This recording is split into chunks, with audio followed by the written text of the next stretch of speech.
By Farah and Farah, the official personal injury law firm of the Jaguars. Protecting you and your family. Call 396-5555. Jacksonville. He's Hacker. I'm a sausage guy. Yeah, that butcher shop with the juicy breasts. I like that. And he doesn't shy away from opinion. I have always liked Florida State. And now I do realize why people don't like Florida Gator fans. So if you're going to blow it out, just blow it out. But Shad Khan, the owner, didn't see it that way. Hacker After Dark on 1010XL. And a very good Monday evening to you, Jacksonville. It is Hacker After Dark, 1010XL 92.5 FM with Dylan Denmark. The Hacker Ryan Green with you. We are glad you are with us. Boy, it feels like I haven't been here in a while. Last Thursday, the Jaguars over New Orleans. They've gotten to enjoy the mini bye, as we call it now. 3 days of a little R&R. They're back to work. I believe they were back to work today. They're on the field Wednesday to get ready for what all of a sudden is a very big game in Pittsburgh on Sunday between the 5-2 Jaguars and the 4-2 Pittsburgh Steelers. So we will certainly spend a lot of time on that all week beginning tonight.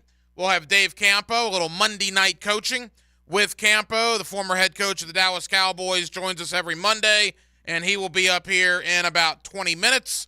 Also, Jason Cole, longtime writer, reporter for the National Football League. He is a Pro Football Hall of Fame voter. Always enjoy talking with Jason because he doesn't sugarcoat a whole lot, man. You don't want to ask Jason Cole something if you don't want his honest opinion. So we'll talk Jaguars, we'll talk AFC South and more with Jason Cole coming up close to the top of the 9 o'clock hour. So a lot of NFL.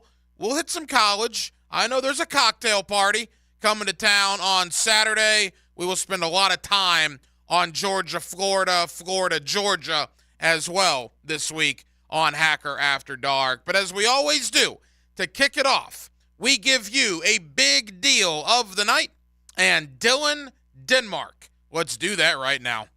Time now for the big deal of the night. What's the big deal? What is the big deal? No big deal. It is a big deal. On Hacker After Dark. So, we live in a day and time where we enjoy a little moxie from our athletes. We enjoy a little attitude, right? We enjoy a little smack talking from time to time. The interesting thing here in Jacksonville is the franchise quarterback for the Jaguars, Trevor Lawrence, isn't really like his peers when it comes to that, right? Joe Burrow will give you a little of that. Josh Allen will certainly give you a little of that. Even Patrick Mahomes gives you that attitude, that savvy, that moxie, whatever you want to call it. Trevor Lawrence hasn't. That's not a flaw of his. He just doesn't talk. He's not a big talker, at least on social media or at press conferences in general. That might have changed, though, on Saturday. Even after a win last week over New Orleans, a win where Trevor Lawrence gutted it out with a knee injury, wearing a brace on that knee, Jacksonville winning a tough road game on a short week in the Superdome to go to 5-2, Trevor Lawrence and the Jags were still getting ripped. You had Richard Sherman on Thursday Night Football, who I don't think had watched one play of the Jaguar season before last Thursday, with some choice comments about Trevor, saying he was far from generational. Chris Broussard on FS1. Now, I really like Nick Wright. Nick Wright is like Pete Prisco, the national guys holding the Jaguar flag for the rest of their national media brethren. But Chris Broussard, who's an NBA guy, but is on every day with Nick Wright on FS1, kind of ripping the Jaguars a little bit last week as well. Again, Chris Broussard is also the guy 2 years ago that said Buffalo lost to Tennessee because the Bills did not have their Pro Bowl offensive tackle Taylor Lewan in the game. Chris Broussard had absolutely no idea that Taylor Lewan played for Tennessee, not Buffalo. So I take what Chris Broussard says with an absolute grain of salt. And then you had the guys on Around the Horn, ESPN. I don't even know why I watch that anymore. It is a complete waste of time and effort most of the days. J.A. Adonde and Jacksonville's favorite Woody Page were on there last week previewing the Jaguar-New Orleans game, and most of them picked New Orleans because Jacksonville was going to be tired from the travel back from London. And I genuinely was curious when I was watching this if those guys had any idea whatsoever that Jacksonville had already played a game back here in the States against the Colts. I don't think they knew that. They were talking about a short week coming back from London. They did not mention Jacksonville's win over Indianapolis here in Jacksonville. They didn't know. And why didn't they know? Well, because they didn't care. So on Saturday, Trevor Lawrence goes on social media. Again, the Jaguars at 5-2. There's two teams in the NFL right now. Two. With current win streaks of 4 games or longer. One of them is the Kansas City Chiefs, who have won 6 games in a row. The other, you guessed it, the Jacksonville Jaguars, who have won 4 games in a row. And that's it. Current winning streaks, 4 games or longer. Jaguars, Chiefs. The list stops there. Yet despite all that, Trevor and the Jaguars, even after winning in the Superdome on Thursday night to go to 5-2, best start for the team since 2007, the year 1010XL came into existence, Jaguars were getting ripped. Oh, Trevor Lawrence, yeah, they won, but he didn't look great, and the team was sloppy, and this, that, and the other. So Trevor takes to social media and says, y'all keep your opinions, and we'll keep finding ways to win. Hashtag analysts. I love it, man. Whatever motivates you, Trev. I absolutely love it. The Jacksonville Jaguars, year in and year out, were the laughingstock of the NFL for the majority of the last 15 years. The national media had no reason to follow the Jaguars, had no reason to talk about the Jaguars, had no reason to care about the Jaguars. But times are changing. The Jaguars are good now. It is to the point where the Jaguars, because of their play on the field, are forcing people to talk about them. They are forcing people to consider them to be relevant when it comes to the NFL. And that's a great place to be. 5-2. Best start in 16 years. 4-game winning streak. And by the way, the 4 teams that they've beaten, Atlanta's in first place in their division. Buffalo is Buffalo. Indianapolis is 3-2 against everybody else not named Jacksonville. And New Orleans isn't half bad either at 3-4. The Jaguars haven't beaten 0 or 1 or 2 win teams in this 4-game winning streak. Because of their play, they are forcing people to consider them to be relevant. They are forcing people to discuss them on their national TV, national radio, national podcast programs. And that's awesome.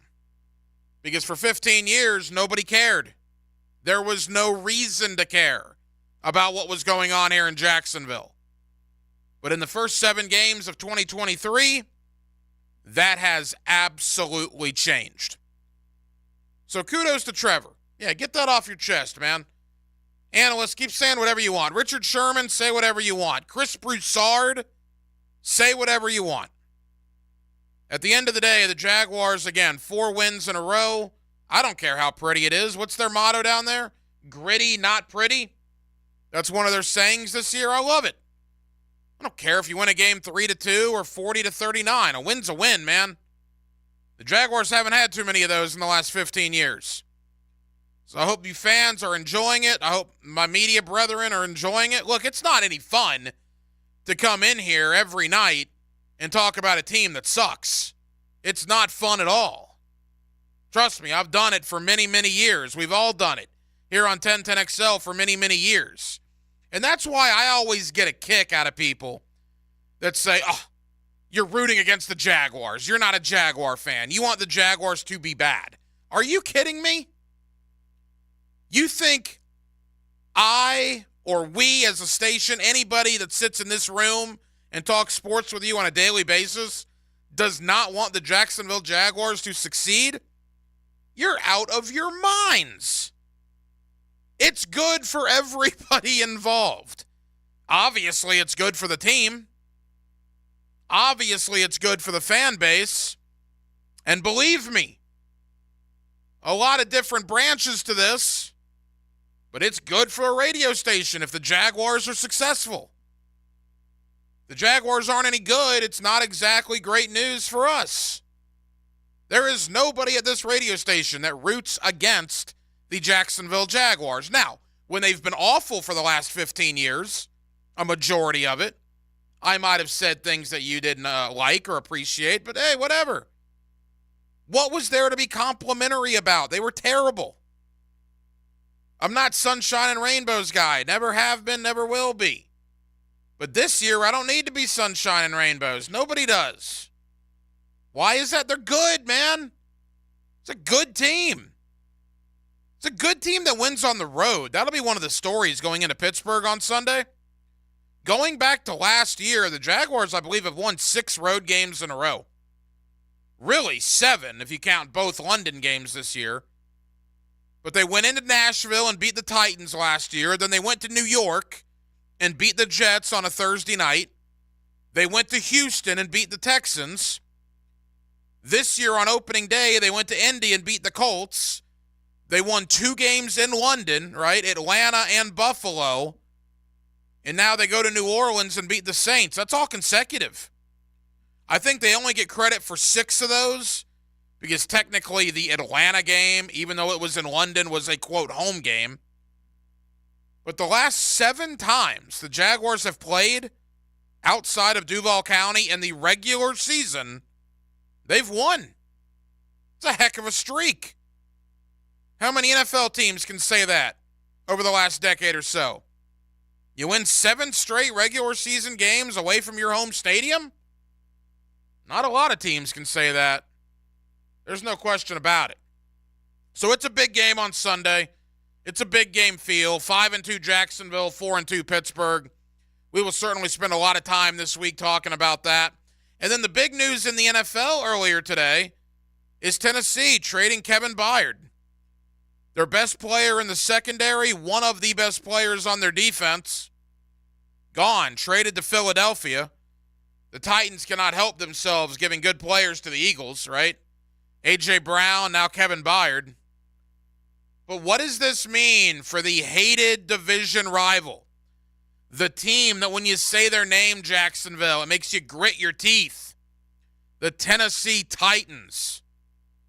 Is this the beginning of a full rebuild? It looks that way. They're giving away their best player in the secondary for a 5th and 6th rounder. We'll see if they move anybody else. Deadline is a week from tomorrow. Derrick Henry, D'Amico Autry, DeAndre Hopkins. Could any of those guys be on the move? We'll see. Again, the Titans at 2-4, and they look like they're going to have to start either Malik Willis or Will Levis at quarterback this week against Atlanta. And speaking of the trade deadline, I told Ballou this a little earlier. Jaguar fans, you want San Francisco to absolutely destroy the Minnesota Vikings tonight. You are a 49er fan tonight. Because if Minnesota gets their will taken from them and falls to 2-5, maybe they'll be more open to trading Danielle Hunter before the deadline next Tuesday. A lot of smoke around Danielle Hunter, the defensive end there in Minnesota. Jacksonville should be at the top of that list. If you want to go all in on 2023, you're already 5-2. You're in good shape. But if you want to go all in, you make a play for Danielle Hunter.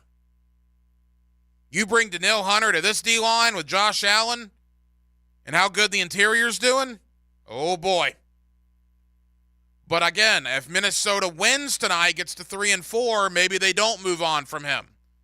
That's why, to me, Hope the 49ers absolutely destroy the Minnesota Vikings tonight. We are rooting for San Francisco here in Duval County. 641-1010 is the phone number on the phone line and the text line. If you want to shoot us a text on the text line designed by Lifetime Enclosures, you are more than welcome to do so.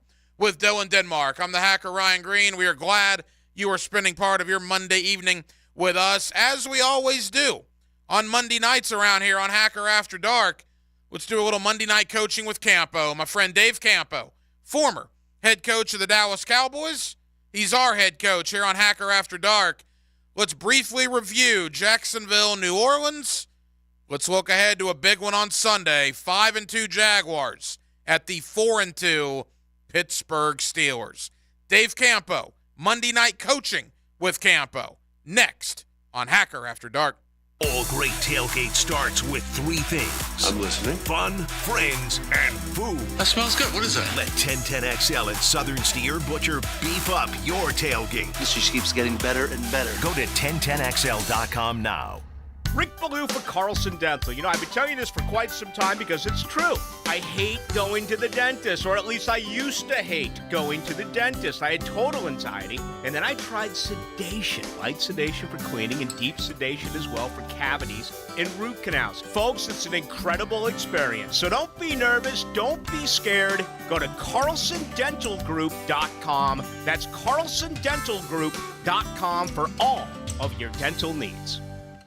Bud Light and everyone at Anheuser-Busch want to remind you to get home safely every time. People are counting on you, on the road and at home. Plan ahead with safe rides, and don't forget to hydrate between beers. Bud Light encourages everyone to enjoy responsibly and socialize safely. 1010XL is a proud sponsor of Operation New Uniform's 10th Annual Heroes Gala, featuring retired Army Lieutenant Colonel and former Congressman Alan West. Saturday, December 2nd at Sawgrass Marriott. Operation Uniform is a free, life-changing program that helped me, David Trenholm, successfully transition from a 20-year career in the United States Navy to the business world. Join 1010XL and sponsor Operation Uniform's 10th Annual Heroes Gala today. Go to onuvets.org. That's onuvets.org today. Ever wonder how you can transform your living spaces into captivating works of art? At First Coast Lighting and Fans, they offer a huge selection of high-quality products to match your desire for elegance, quality, and uniqueness. Visit their showroom on Phillips Highway at the Avenues and step into a world of quality without compromise. Discover the difference that locally owned expertise makes and let them help you experience the transformation from average to extraordinary. At First Coast Lighting and Fans. This Date in Sports History is brought to you by Southeast Orthopedic Specialists. On October 23, 1903, the 8th Iron Bowl, Alabama beats Auburn 18-6 in Montgomery. Hey sports fans, it's Hayes Carline for QC Kinetics. The future of joint pain relief is here. It's QC Kinetics, advanced regenerative medicine. This is amazing stuff. If you've been told more steroids or surgery are your only options, don't be so fast.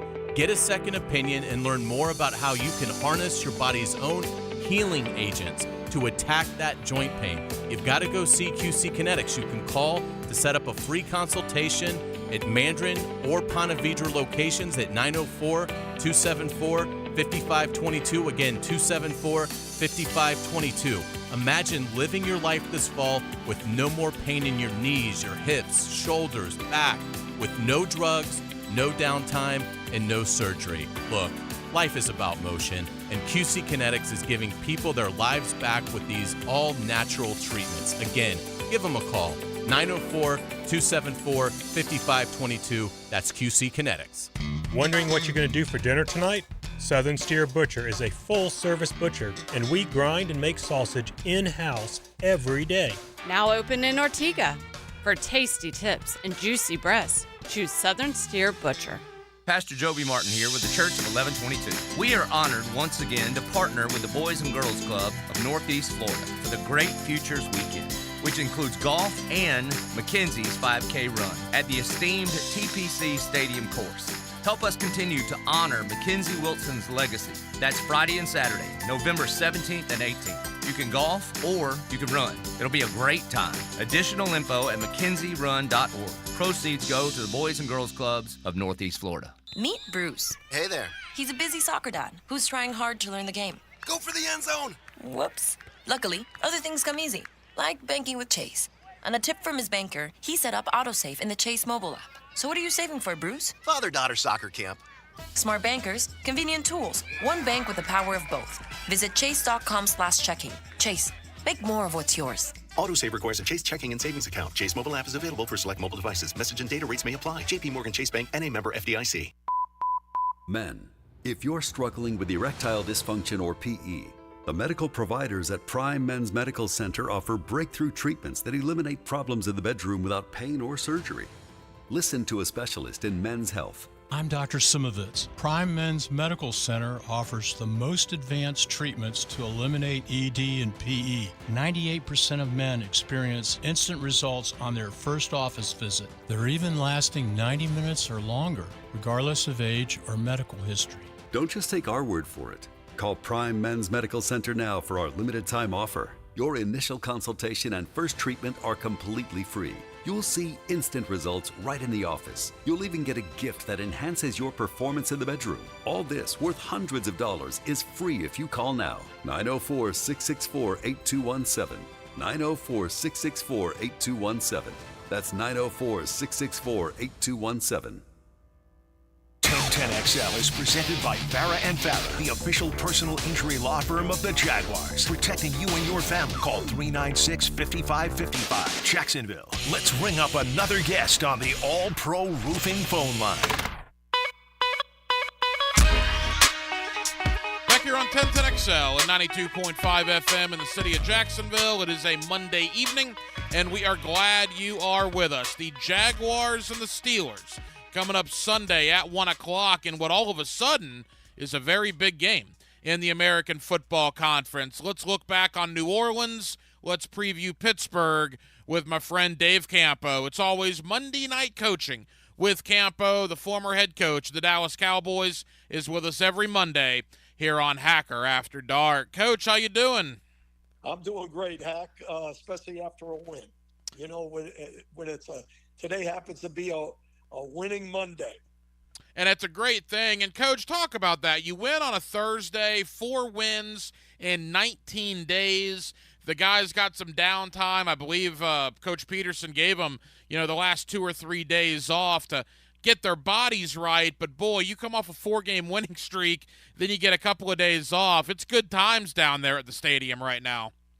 Well, no question about it. And, I think it said a lot about this football team, the way the game went on Thursday night. When you go in, everybody was worried about how they were going to be coming off of London, playing a short week. They did their job against the Colts, and then now you got the short week.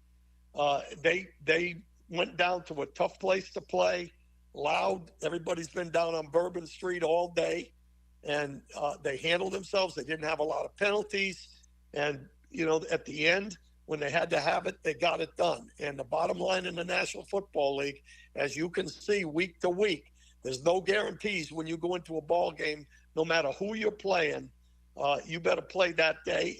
And they were able to get that done in a very tough arena.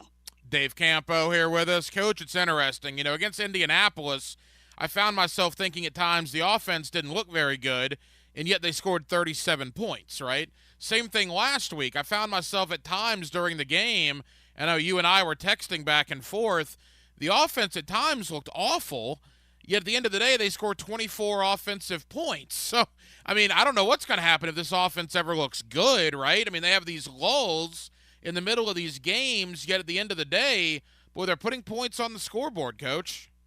Well, I think the thing that's showing up, which is a little bit of a problem, is that when they're rolling on first and second down.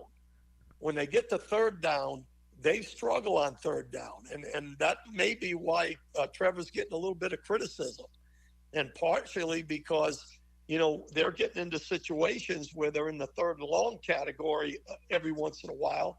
And those things are tough to handle, especially our line is not a shutdown line, although I thought they protected pretty good this past weekend, this Thursday. Yeah, they kept Trevor pretty clean amidst the injury. And, he played with the knee, and we know about the knee brace.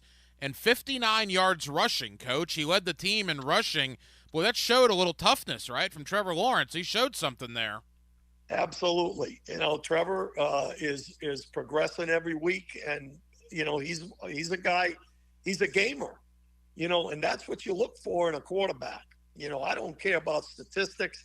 I don't care about a lot of things. The thing I care about is that you got a leader under the center, and he's a gamer, and that's what Trevor is, and that's why he's won so many games in his career. It's Monday Night Coaching with Campo. My friend Dave Campo with us here on Hacker After Dark. Coach, I want to get to more than just Trevor, but since we're on the quarterback right now, I don't know if you saw this on Saturday on social media, but Trevor sort of responding to his critics. Look, he's gotten a lot of grief. He had the generational label that came out with him. He didn't put that on himself. There were other people that put that generational label on him. And yet Richard Sherman on Thursday Night Football was kind of downplaying him a little bit. You got people like Chris Broussard on FS1, who I take what he says with an absolute grain of salt. But he's been very critical of Trevor despite the 5-2 start. And Trevor, who hasn't really ever been very vocal, I think had enough of it, Coach. And he goes on social media and essentially says, hey, analysts, keep saying what you want and we'll just keep winning games. Do you like seeing that out of your starting quarterback? Absolutely. I think it shows a little bit of moxie. And I think that's what, I'm talking about when I, said that he's a gamer. This guy's a great competitor.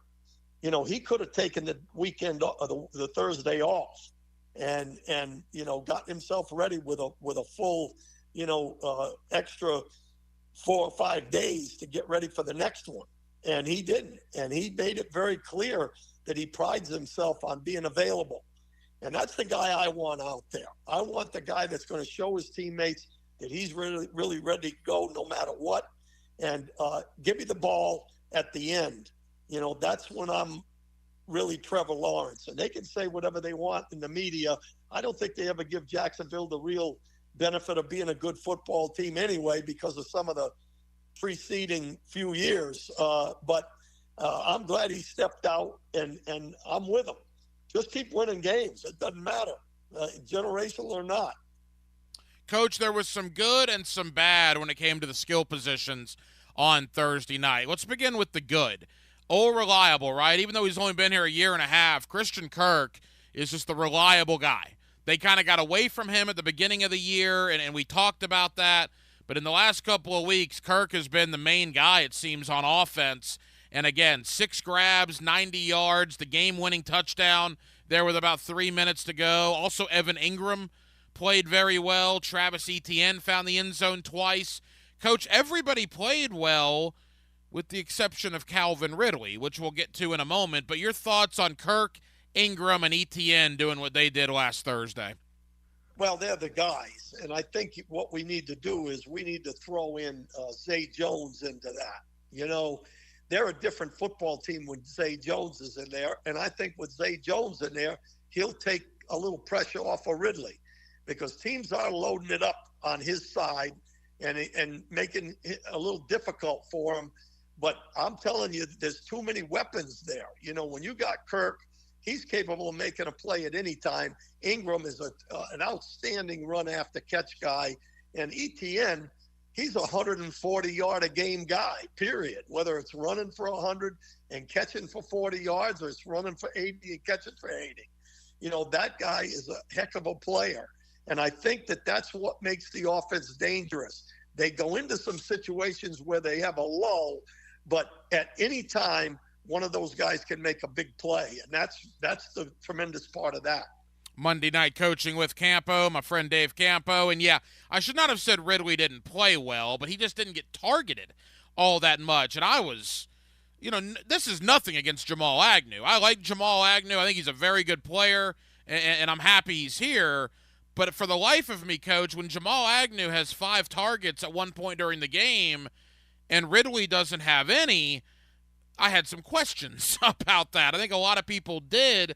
Is that just a matter of New Orleans doing whatever they could to take away Ridley? I mean, it was shocking to me how much they were trying to go to Agnew as opposed to going to Ridley. Well, partially they're leaning on Ridley.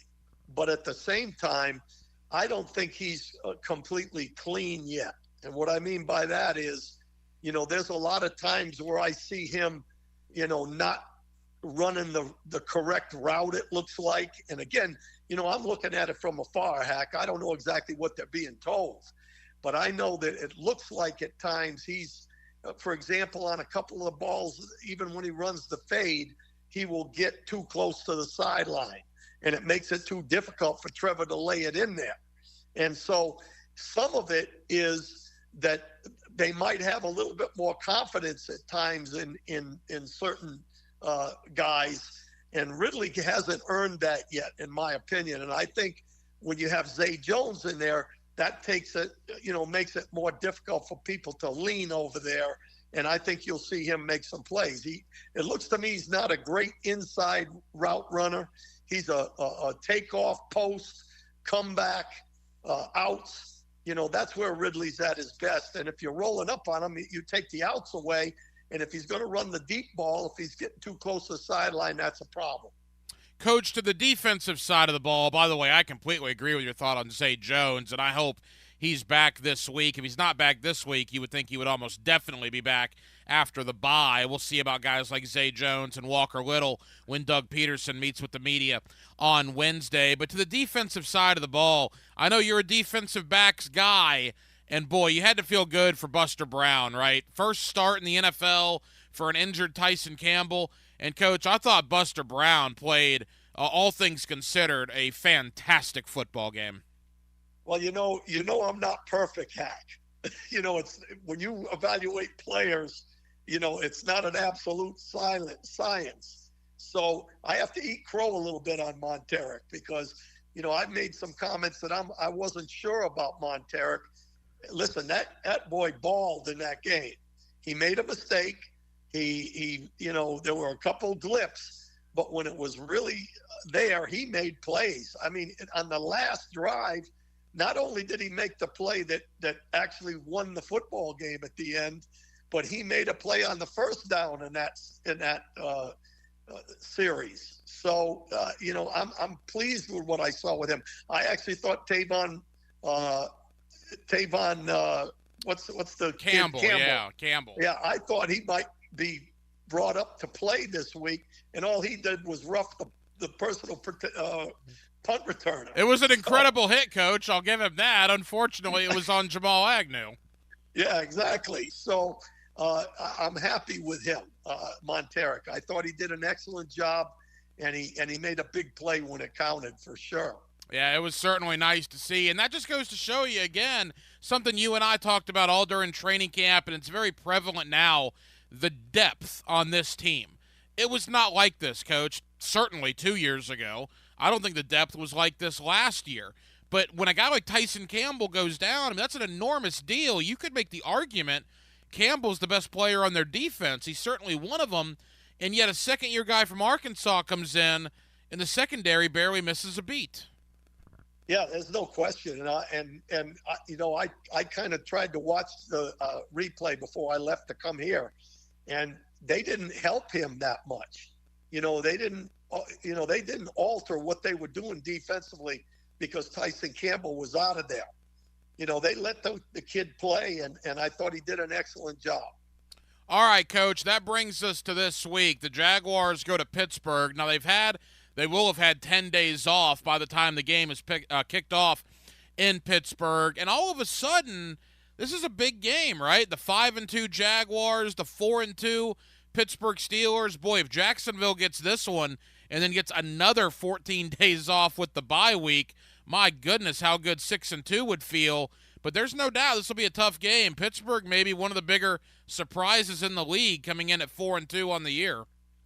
Well, they've struggled a little bit, and I think Pickett, the quarterback, really kind of came into his own a little bit in the game yesterday.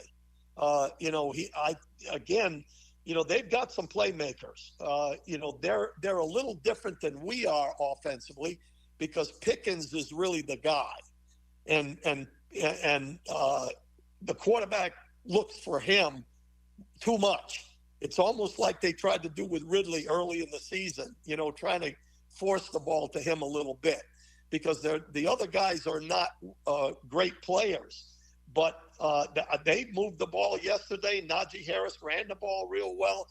They did some really pretty good things, and they've always been pretty feisty defensively. The record is not showing it from the standpoint of stats, but they are capable of making plays. This is a big ball game because 6-2 is a lot better than 5-3, and you finish the first half of the season basically with 6-2. You're sitting pretty good for the second half. No, there's no doubt. And one of the big matchups, look, the Jaguars are going to have to figure out what to do about T.J. Watt. Right now, Anton Harrison has played very well since the Kansas City game, so that gives you a little bit of confidence. But T.J. Watt is so good, Coach, and such a disruptor. I mean, I don't know. Do you put a tight end on that side a majority of the time? Do you keep, a halfback in to chip on him? I mean, T.J. Watt is a game disruptor, and with Harrison, the rookie, out there, that could be a challenge on Sunday. Well, it's definitely a challenge. I mean, he's got 8 sacks, and I think he's got probably 7 or 8 tackles for loss with a couple of caused fumbles and a couple of recovered fumbles. Again, he's the guy on defense, and you have to make sure you take care of him however you do it, whether it's putting an extra guy over there. But, I've seen him run through a couple of guys, So the biggest thing is I think Harrison has improved. I don't think the tackles that are out there right now are an issue with our offensive line. It's more inside. And so I think that, I think he'll hold his own. And again, they do a great job with Trevor getting rid of the football. The key to me is being able to run the football, which you can do on their defense, and really stay out of those third downs in 7+. I think we were 1 for 5 on third down and 7 or more. In the Saints game. And so, to me, I think Harrison will hold his own.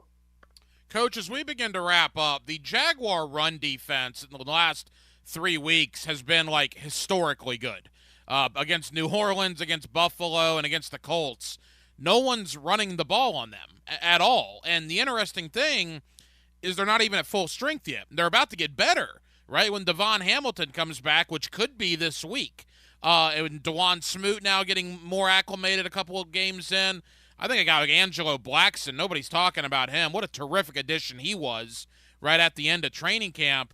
I mean, what is working so well on that rush defense? Because the Jaguars are not allowing other teams to run the ball at all. Well, you took the words right out of my mouth on Blackson, and it just goes along with what you said, Hacker, at the beginning of the show about depth.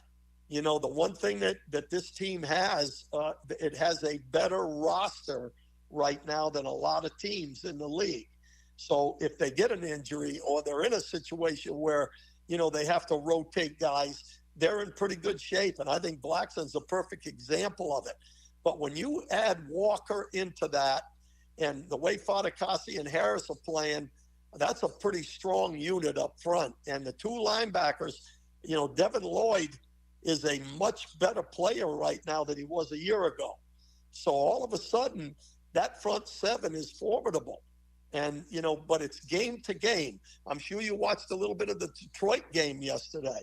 They were literally, I think, the best rush average team in the league, and the Baltimore Ravens ran all over them. So it really comes down to how you play that day. But I feel pretty good about our front 7, and with the way our number 41 is playing, we getting a little bit of pressure as well. Yeah, Josh Allen's been great. Foye Oluokun was a stud last week, including the pick 6. If this defense keeps playing the way they're playing, it could be a very, very good year for the Jacksonville Jaguars. And the interesting thing, Coach, only 2 teams in the National Football League, as you and I are talking right now, have at least 4-game winning streaks currently. One of them is the Kansas City Chiefs. The other, the Jacksonville Jaguars. So that goes to show you how well the Jaguars are playing now at 5-2 on the year. It is Monday Night Coaching with Dave Campo. He's our head coach here on Hacker After Dark. Coach, I missed you yesterday on the 5th quarter, but we'll be back at it on Sunday there at 9 Ball Heaven Sports Grill and Billiards on University Boulevard. Hopefully talking about a Jaguar win on Sunday over the Pittsburgh Steelers. I appreciate you, my friend. Thanks a lot, Hack. I enjoy being on with you. Have a great day, and we will see you on Sunday. There you go, Dave Campo, Monday Night Coaching with Campo with us here on Hacker After Dark. And, yeah, we're back at it for the fifth quarter, 2 hours on Sunday, 2 hours after the Jaguars and the Steelers go final. Week 7 of the National Football League wrapping up. I said earlier, if you're a Jaguar fan, you hope San Francisco puts a number on Minnesota. Maybe if Minnesota falls to 2-5, the Danielle Hunter sweepstakes will really heat up as the trade deadline comes up a week from tomorrow. Well, Minnesota's got an early lead, 7-0, as Kirk Cousins hit Jordan Addison, the rookie, for a touchdown. It was off a McCaffrey fumble. Minnesota drove it down and capitalized off the fumble. Niners have it in Viking territory, 90 seconds to go in the first quarter, but Minnesota up early, 7-0. And when it comes to the Major League Baseball postseason, Arizona has forced a Game 7 in the National League Championship Series. They beat Philadelphia 5-1. So a do-or-die Game 7 tomorrow in the NLCS. We got a Game 7 in the ALCS right now, Texas and Houston. Texas up early, 3-1 on Houston, top of the second. We will certainly keep you updated. We'll come back. We'll go around the National Football League. It was a very interesting week in the NFL. There are teams that a lot was expected out of them with major, major problems as we hit the late month of October and the early part of November. So we'll look around the rest of the National Football League. That's next. Monday night edition, Hacker After Dark with Dylan Denmark. The Hacker Ryan Green with you. It's 1010XL and 92.5 FM. Launch the downloads. Join the 1010XL Podcast Network. And initiate sequence. Now you can find all your favorite 1010XL podcasts in your platform of choice. All right, Jeff, all I need you to say is, hi, I'm Jeff Lagerman, and me and everybody I played professional football with thinks Shark Coatings is the best. I'm not going to do that. You can't. What will you say? Well, I mean, look, the floor is durable, it's easy to clean, it looks fantastic. It's the second time I've used it. What more do I need to say? I mean, that works too, I guess. Okay. Can you step off the ladder? No one's going to know. Trust me, they'll know. You're not as tall as I. Thanks. Problems followed by promises followed by proof. That's the game plan for Chad and Sandy. When it comes time for you to sell your home, there is no problem that they can't promise to fix and ultimately give you the proof. Maybe you have a growing family or you're working from home and you need more space. Trust Chad and Sandy. They're the real estate expert that I would trust and recommend for the sale of your home. No required costly repairs. Pick your move date. There are no long-term contracts, and you can cancel at any time. Take Randall and Tammy in Keystone Heights. They say we needed to sell fast to move closer to Mom, who needed help. Sadly, our home was listed with another realtor for over 190 days. We heard Chad and Sandy's guarantee on the radio. We hired them. They launched an amazing marketing plan, sold our home in less than 30 days. We left as soon as the offer was official, and Chad and Sandy handled all the rest. That promise, if they don't sell your home, they will buy it. Call the agents I trust and recommend. Chad and Sandy at 904-414-6200 or go to chadandsandy.com. Do you feel a ghastly presence in your septic tank this Halloween? A septic emergency is spookier than a haunted house. But fear not. Duck Duck Rooter is here to rescue you from the depths of septic despair. I'm Vlad, the Valiant Septic Tech, ready to cast out the demons from your septic system. If your toilet's acting possessed or your pipes are stirring up a witch's brew, we got the magic wand to fix it all. Call Duck Duck Rooter at 904-862-6769 to schedule your septic tank pumping today. Prepare for the return of Valor Bare Knuckle 2, the true bare knuckle boxing platform, as they step back into the limelight for an exciting night of combat sports. Founded by legendary MMA fighter Ken Shamrock, this Friday night at 7 at UNF Arena. Get your tickets today at ValorBK.com or at the UNF Arena box office. Valor Bare Knuckle 2, this Friday, live at UNF Arena. I'm Hacker. Get more Gators on the Gator Bites podcast presented by Southeast Orthopedic Specialists with new episodes every Wednesday. Subscribe and listen by searching for 1010XL Florida Gator Podcast on Apple Podcasts, Google Podcasts, Spotify, Stitcher, or TuneIn. Post-Game Monday on 1010XL is brought to you by Dandy Foods, makers of quality fresh sandwiches and home of the good stuff. To be our best selves, we need to take care of our whole self. That includes your spirit, mind, and your body. At the First Coast YMCA, our members find balance in spirit, mind, and body with unlimited group exercise classes, adult sports league, health coaching, and programs designed for chronic disease prevention. And when the Jaguars win, you win. We're waiving the joining fee the day after a Jaguars win, all season long. Use promo code DUVAL or visit the First Coast YMCA near you and find your why at fcymca.org. Hey, college students, this one's for you. With the new Jaguars College Pass, you can get exclusive ticketing offers all season long, from discounts to great last-minute deals. To join, simply sign up with your .edu email address. Registration is free, and you won't front of the shoulder while also focusing on developing good scapular strength and maintaining flexibility in your lats. Proper hydration, nutrition, and supplementation are also crucial to joint and muscle health. Go Jag.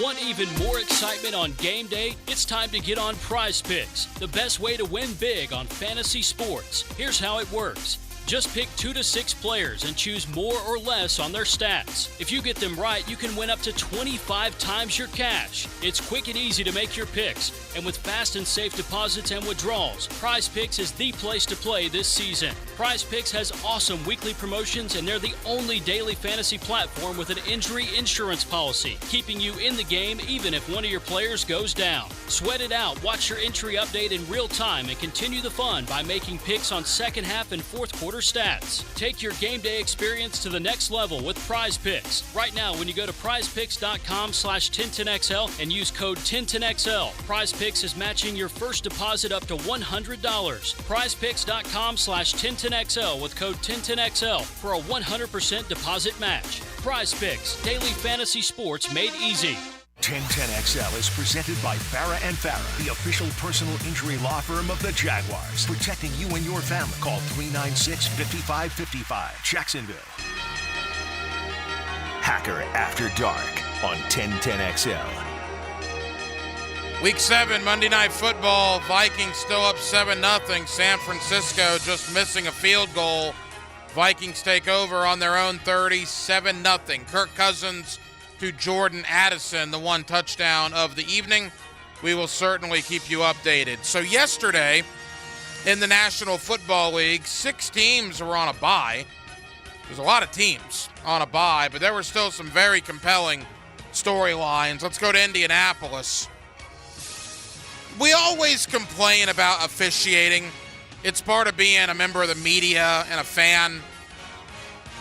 Boy, if you're the Indianapolis Colts yesterday, you got some serious gripes. That officiating towards the end of that game was horrible. Absolutely horrible. If you missed it, not 1, but 2, just devastating pass interference, illegal contact penalties. Indianapolis had won the game. E.J. Speed, their linebacker, strip sack of P.J. Walker. He recovers. The game is over. Yet a flag in the end zone for illegal contact. Okay. That illegal contact penalty, I could see why they called it. I didn't agree with it, but I could see it. The very next play, P.J. Walker, who was in for an injured Deshaun Watson, throws it a good 5-6 yards out of bounds, out of the back of the end zone. The ball literally bounced into the stands. Called pass interference. Ball was placed at the 1-yard line. Cleveland ends up scoring the game-winning touchdown with 15 seconds to go. Games like that and calls like that make you wonder. And I was listening to Pat McAfee earlier today. He's exactly right.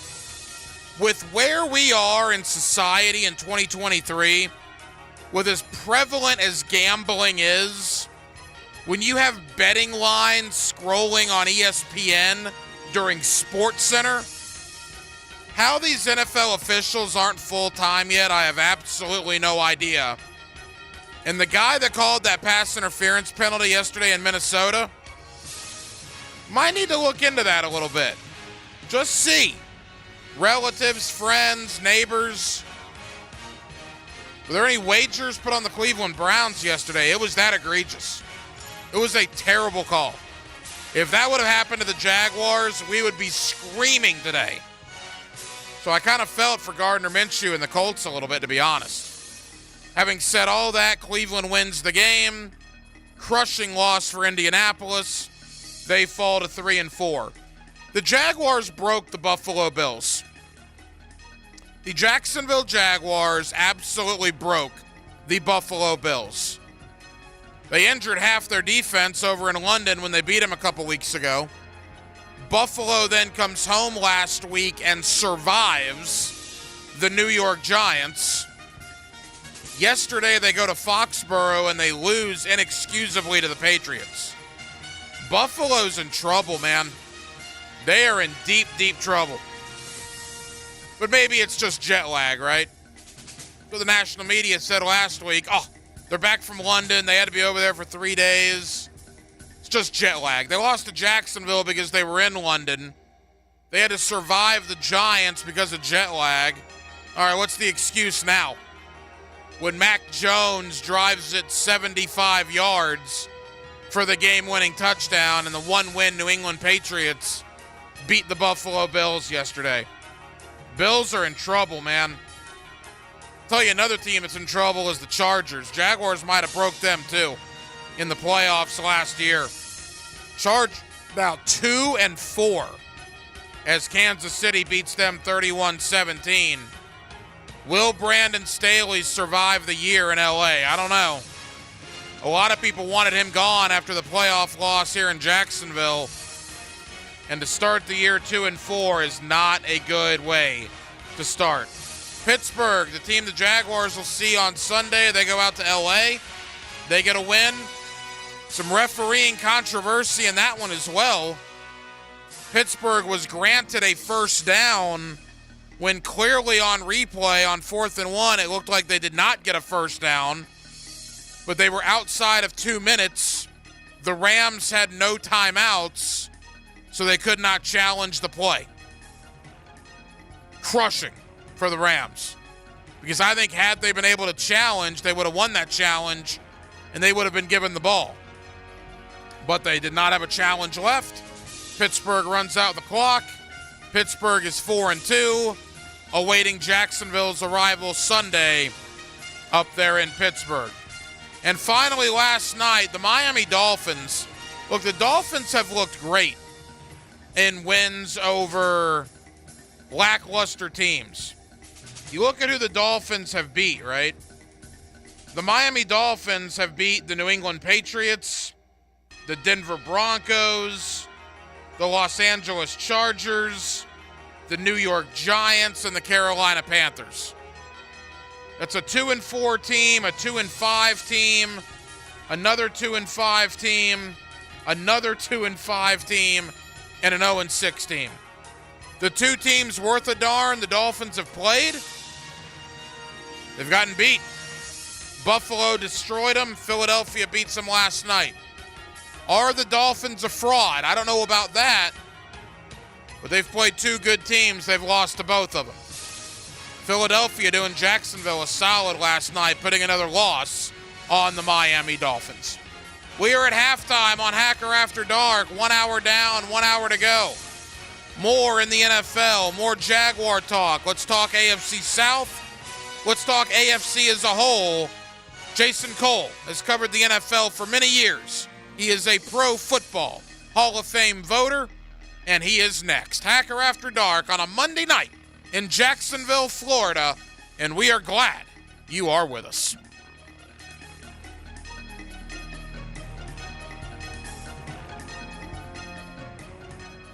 He graduated from JU and has his PhD in Jags. Exactly what are you a doctor of? Mike DeRocco is ESPN's Jaguar reporter, and we get his insight every Thursday from 10 to noon on Jaguars Today. Brought to you by Lloyd's Heating and Air.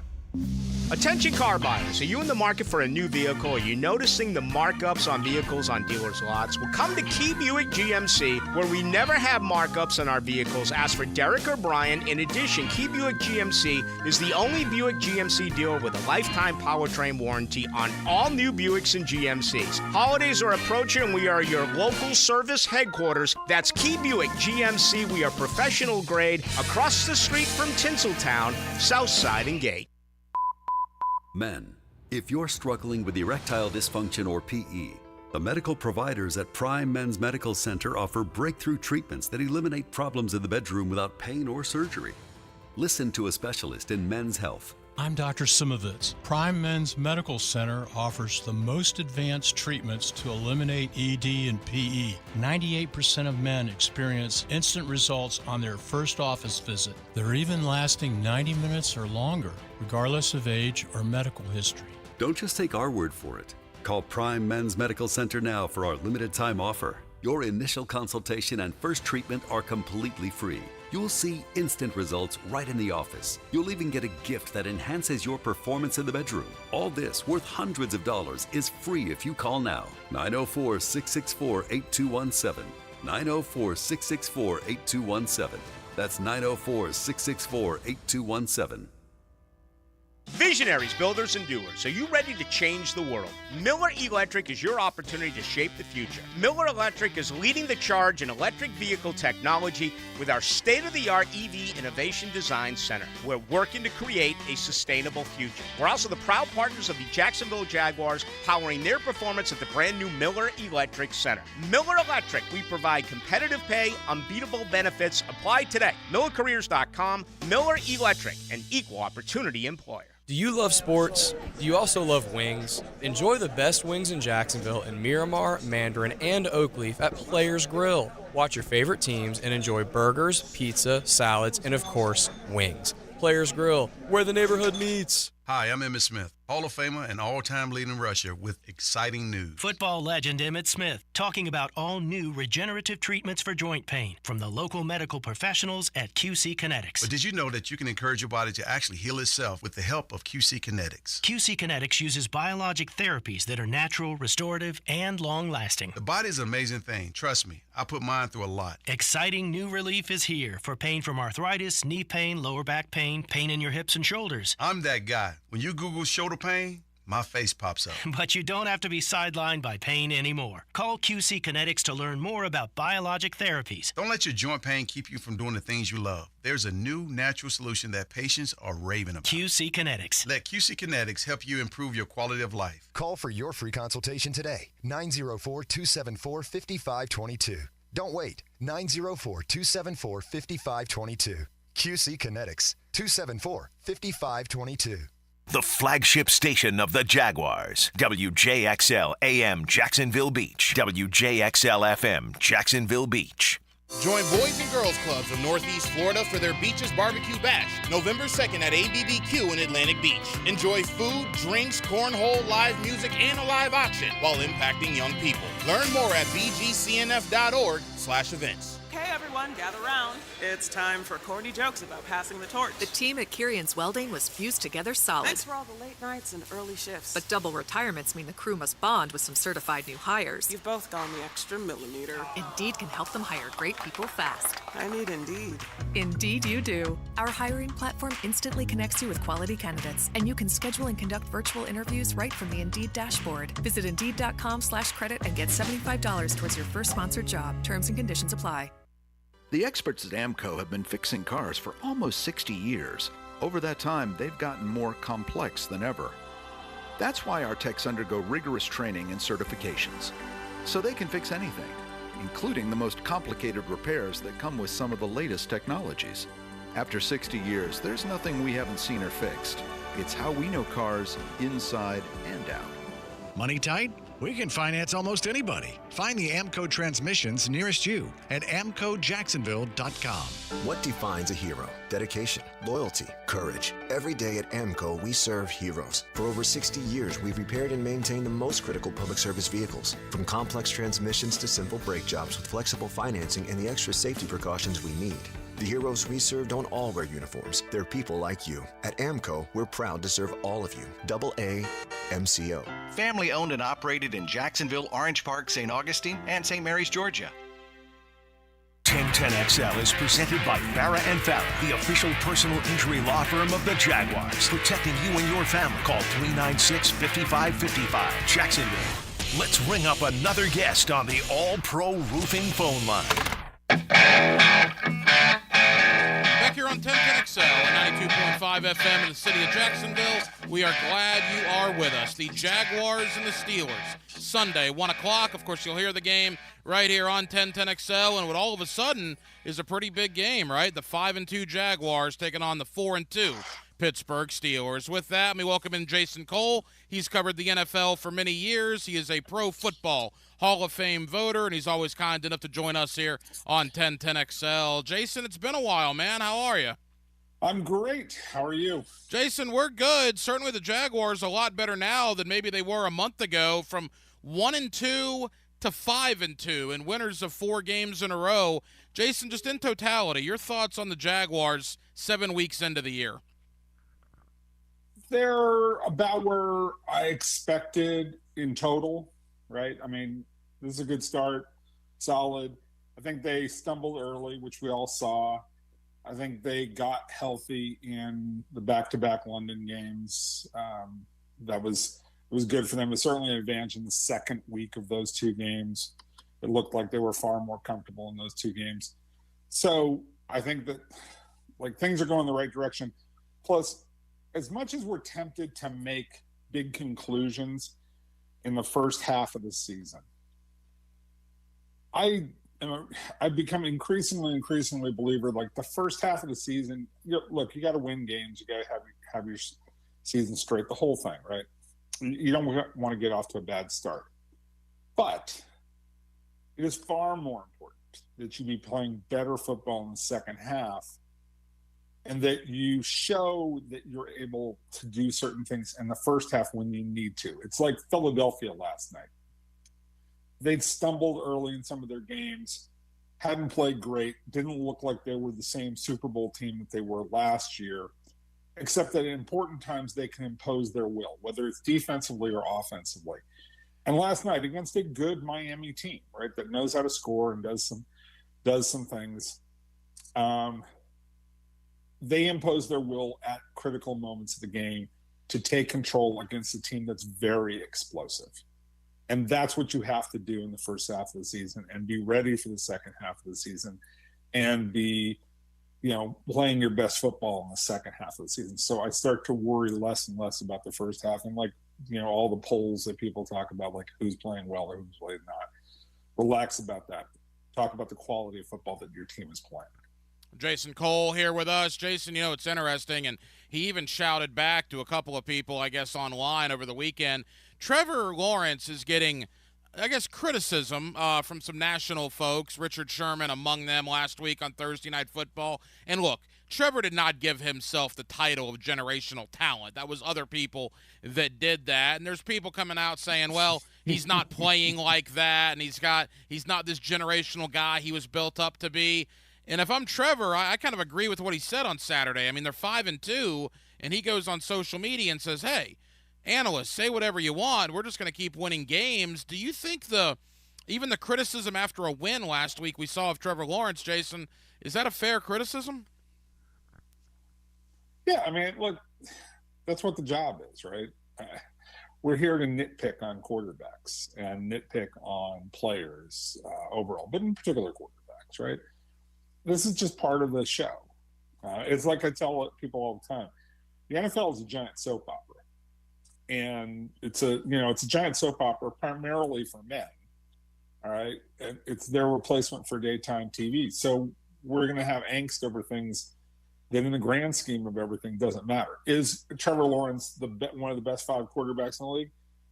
Probably not. Is he close and could he get there?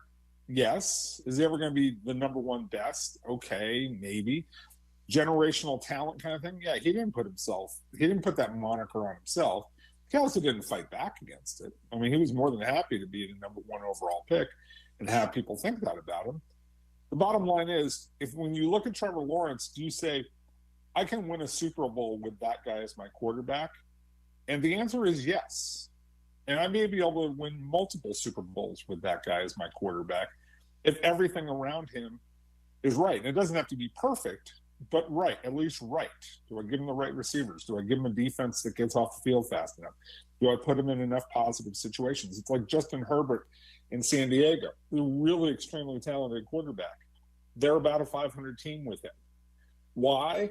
Because they don't play really good situational football. And you have to play good situational football to help your quarterback in the long run. You know, and I think one of the things, too, and it's not that Trevor was getting criticized here locally, but, you know, you look at the young guns in the AFC, you know, Burrow, Josh Allen, even Mahomes to an extent. They got a little bit of that moxie to them, right? They got a little bit of attitude, particularly Burrow and Allen, and we just haven't seen very much of that from Trevor, yet it appears, Jason, that maybe some analysts are starting to light that fire, if you will, under Trevor Lawrence. Hey, look, there's nothing wrong with that. Hey, look, a little drama doesn't hurt. I remember, reading Jimmy Johnson's book. He loved drama. He thought there was a good time for get people nervous and anxious. And if your quarterback's one of them, that's okay. He doesn't have to be comfortable all the time. He just has to play and he has to win games. That's what you worry about. At the end of the day, after his career is long over, and he's made a bunch of money, he'll be fine. His life will be good. You just hope that along the way he lives up to the hype of being that generational quarterback that you took when you took him at the number one pick. I mean, look, I like Trevor Lawrence right now a whole lot more than I like Kyler Murray. Give me that guy, every day and twice on Sunday if I'm trying to win games. And that's all that really matters in this. I mean, there are other concerns. I think there are bigger concerns. Trayvon Walker is a bigger concern to me. Like that's a mistake where you go, okay, that is not what we expected it to be. And that can hold you back. Or the fact that you make a trade for Calvin Ridley, and he's a solid player, don't get me wrong. Calvin Ridley is a good, solid receiver. He is not, by my measure, a number one receiver. And I think they're missing that kind of number one game-changing receiver. They may be able to cover it up enough with Kirk and Ridley and Ingram playing a tight end, but sort of another receiver, and you get some stuff out of Zay Jones, stuff like that. But I think that they're missing that. Jason Cole, a Pro Football Hall of Fame voter, has covered the league for many years. He's with us here on 1010XL. All right, Jason, this Sunday, all of a sudden, it's a pretty big game in the AFC. The 5-2 Jaguars, the 4-2 Pittsburgh Steelers. Pittsburgh, I don't know why people are surprised with the job Tomlin's done up there for well over a decade, but Pittsburgh playing good football right now. Yeah, their defense, they're so defensive-centric, and that offense is coming around a little bit, but it's not anywhere close to what it should be. They have tools to be a much better offense than they have been so far. I think their offense is very vanilla. You don't see a lot of tricks and thinking and more advanced kind of stuff that you see out of a lot of teams, and that bothers me with them. But if you got TJ Watt on the other side in that defense, you can cover up for a lot of mistakes. And right now they've covered up for a lot of mistakes. They've won some games that, in truth, are, outlier kinds of games that you normally just don't win those kinds of games. I'm trying to think of which was the one that really popped out at me for them. When they beat the Ravens game 2 weeks ago, that's just 2 weeks ago, 2 games ago. That game was one where they got outplayed pretty easily by the Ravens.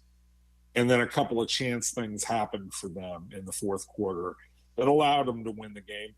But that kind of an effort can't be replicated.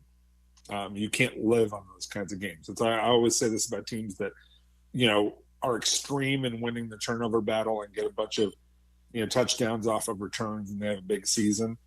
It's like you can't live off of that year over year over year because it's too chancy. And that's right now where the Steelers are. If their offense improves enough, then I think it's a heck of a game. If they continue to be what they have been, Jags are just a better football team right now.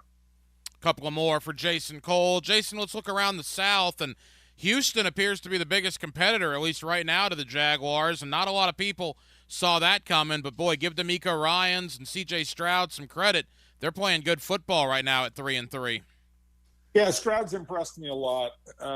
Statistically, I haven't watched a full game from beginning to end of him, so I don't have a really great feel for it. But he can throw the ball. And when you compare him to Bryce Young, the number 1 overall pick, I see a lot more promise with C.J. Stroud right now, where you don't have to cover him up. It doesn't matter. Like, C.J. Stroud is going to make enough plays, and he's going to make his mistakes, right? That's just going to happen because he's a young player. But you're not afraid of him at quarterback. Whereas when you see Carolina play right now, they're really afraid to put Young into too many stressful situations.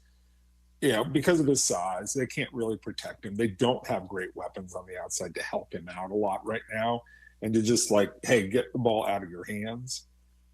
And so Stroud is much more the guy that you can lean on and say, okay, we can live or die with him making a few plays one way or the other. And right now, it's going the right way for them, and I like that a whole lot more than what I'm seeing out of Carolina. And certainly, Anthony Richardson had some moments in Indianapolis before he got hurt. Unfortunately, he learned the really hard lesson of the NFL is you can't keep playing that way, son. It's not going to work. So you got to learn to get rid of the ball, get the ball out of your hands, and take fewer hits. Well, the thing with Anthony Richardson, and you and I spent a lot of time on him the last time I had you on this summer, is this is a trend now, right? Unfortunately, even in high school and then in college and now in the NFL. I mean, he's getting hurt, Jason, and it's something that's followed him now for a few years. Well, yeah, he hurt his knee when he was in high school. Maybe that was a freak accident, got banged around a little bit in college. The bigger problem for Anthony Richardson is he just hasn't thrown that many passes. And I did a quick study of quarterbacks who've thrown less than 600 passes at the college level, and overwhelmingly those guys fail because they just haven't seen it. Part of playing quarterback is obviously a lot of natural ability, and sometimes immeasurable natural ability, like your time that it takes for you to react to things.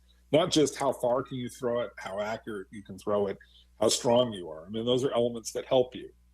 But just knowing what's going to happen on a certain play so you can get yourself out of a bad play, keep yourself protected, put yourself in good situations, all of that. And that's part of repetition. And Anthony just hasn't had that. And look, I'm not making a slight at Eastside High School. My sons both graduated from Eastside High School. But that football program is not very sophisticated. And he played in 2 different offenses when he was at Florida, neither one of them for any, long period of time. And now we're at the pros, and he's had an abbreviated season as a rookie. I don't know when this guy's going to develop. And, I think he's a hard worker. He's a great kid. Everybody that I've ever heard from who knows him says he's wonderful. But you got to play. And in order to become good, you have to play. And he just hasn't done that. Final moments with Jason Cole. Jason, to Tennessee, the Titans are 2-4. There's a lot of swirling winds about them with the trade deadline looming, I guess, next Tuesday. Mike Vrabel, look, he's a great coach, and maybe their heart tells them they need to keep going, but you look at some of their expiring contracts, their guys that are getting older. What's your thought on Tennessee 6 games in? I'd blow that thing up and start over. Ryan Tannehill is a league average quarterback, right? You made it work for a brief period of time when the running game was really good. And Derrick Henry is best. Derrick Henry is now probably going to be on the decline. I think Derrick Henry's got enough strength and power in his game that he can last longer than most backs who play that style. But it's still he's on the downside of his career, not on the upside of his career to me. So, and if you build your whole attack around that, it becomes really difficult to make that last. They made a mistake in getting rid of A.J. Brown. That was a guy who could have made life a lot easier for them. Treylon Burks hasn't worked out. A lot of things haven't happened. If I was Mike Vrabel and in a position with my owner where I was powerful enough, and I think that that's true given what happened to John Robinson a year ago, their general manager, when they got rid of him and gave Vrabel a lot more power. If I was in that situation, I'd go to the owner and say, look, I want to blow this thing up. Let's go out and get ourselves a quarterback, particularly this year with so many quality quarterbacks available in the draft. And let's rework this whole thing. Final moments with Jason Cole. All right, Jason, as we make the turn for home, that's the division side of things. Now the conference side of things. Kansas City, 6-1, atop the AFC right now, where they've been for a very long time. But of the Baltimore, Miami, Jacksonville, Cleveland's of the world, if you will, Cincinnati's playing better, who is Kansas City's toughest, one or two challengers as we move along here? Well, I would still go with Buffalo. Now, they're damaged and not playing very good football right now. But they're capable. And, now losing Milano is a big deal, along with Dayton Jones in the middle. Those are really rough ones. And they don't run well enough in their offense to control the tempo of games. But if you tell me you got Gabe Davis and you got Stephon Diggs and you got those two tight ends and you got that quarterback and you got James Cook back there with a couple other guys who can run, I mean, those weapons should be a whole lot better than they have been. What they did yesterday, I mean, they've had two really bad games where they've laid eggs this season, against the Jets. Now, the Jets defense obviously is much better. But like, that team to me has the upside. Cincinnati has, there's something wrong obviously in Cincinnati early. They're starting to get a little bit better, but I'm still not sure that I trust them yet. Buffalo, when they're at their best, they can do what they did to Miami at home and really hammer people, and they can do that to just about anybody, Kansas City included. So they're dangerous to me. The rest of it, Jacksonville is right there as the third best team in the conference. Baltimore's probably a shade behind them overall. The Chargers, if they could ever get it together, but they go from one end of the spectrum to the other, but they have talent. And Miami is really dangerous, but they're not very physical. Like, they got beat up last night. And so if you want to play big boy football, and they got beat up against Buffalo too. So if you want to play big boy football against Miami, you can control the tempo of that game, and they're not going to be able to punch with you long enough. But if they get a few flurries in early, you're in a lot of trouble. That's where Miami is. That's how dangerous they are. So to me, I think Kansas City is the clear number one, but there's a lot of teams that are waiting to take their shot at Kansas City. We've seen parity at its finest. Currently, only two teams have 4-game winning streaks or longer in the NFL, one being the Chiefs, the other being right here with the Jacksonville Jaguars. Jason Cole, always kind enough to join us here on 1010XL in Jacksonville. Jason, appreciate the time. Thank you as always, man. We'll do it again soon. Absolutely. Take care. Thank you. 1010XL is your home for play-by-play on Bishop Kenny football. I'm Coach Krause of the Bishop Kenny Crusaders. It's our district finale on Friday night at the Bowl School. You can catch all the action live on 92.5 FM. You've got a circle of friends, right? Well, how about a circle of beer? All your favorites like Bud Light, Bud Heavy, Mick Ultra, or Natty Light. It's all there in the cold case at Circle K. Probably one right around the corner right now calling your name. Slide on in to a Circle K. The YMCA provides after-school care programs for kindergartners through middle school at over 40 sites across the First Coast. Our programs focus on safety, health, social, and emotional growth, and academic enhancement. At the Y, your child can build self-reliance, get help with schoolwork, explore new talents, and develop healthy relationships with others, all in a safe, nurturing environment. Plus, financial assistance is available. Learn more at fcymca.org. Do you have a VA loan? In this housing market, homeowners with VA loans have access to a ton of instant cash. Hey, it's Prosser here. Do you need cash to pay off credit cards and other high-interest loans? Does a check for 80 or 90 grand sound about right now? Well, Loan Pronto is helping veterans every day get the money they need with a quick and easy zero-cost cash-out refi with zero closing costs. With a VA loan, it's really cool because you can access up to 100% of your home's value. Use that money to pay off credit cards, home equity lines, car loans, consolidate all your payments into one check per month, and close in 2 weeks. Most homeowners who do this end up cutting their overall monthly payments by $800. Loan Pronto's all-digital process makes it fast and easy. They're doing loans with super low APRs, and they love working with veterans. Call now to see what your options are. Call Loan Pronto at 999-1508. That's 904-999-1508. Or go to loanpronto.com. Equal housing lender, NMLS 1661781, subject to lender approval. Summer is ending, and the chill of fall is just around the corner. Is your heating system ready to conquer the upcoming cold nights and frosty mornings? Duck Duck Air Conditioning is here to keep you warm and toasty. Don't let winter sneak up on you. We're offering a system checkup for only $79 to ensure your heating system is tip-top for the colder days ahead. Call Duck Duck Air Conditioning at 904-862-6769 to schedule a checkup. Duck Duck Air Conditioning, your trusted feathered friend in home comfort. 904-862-6769. Valor Bare Knuckle 2 returns to UNF Arena Friday, October 27th. For your chance to win tickets and meet UFC Hall of Famer Ken Shamrock, text keyword 1010XL to 1-936-237-7414. Everybody, Mike Dempsey here. Look, when I first stepped into Awaken 180 weight loss, they didn't just ask about the pounds I wanted to drop. They dug deeper, wanting to know the why behind it. What did I want to accomplish by dropping the weight? On-camera appearances where I feel confident? Check. Less joint pain? Double check. How about achieving a healthy body composition? That's a big check. And you know, I wasn't even sure how much I needed to lose at the start. It was about more than just a number on the scale. It was about reaching that optimal composition where everything in my body clicked into place. With the guidance of my outstanding coach, Mandy, we nailed down that number, 25 pounds, and in just over a month, boom, mission accomplished. My metabolism's now firing on all cylinders as I haven't put a pound back on. What are your goals?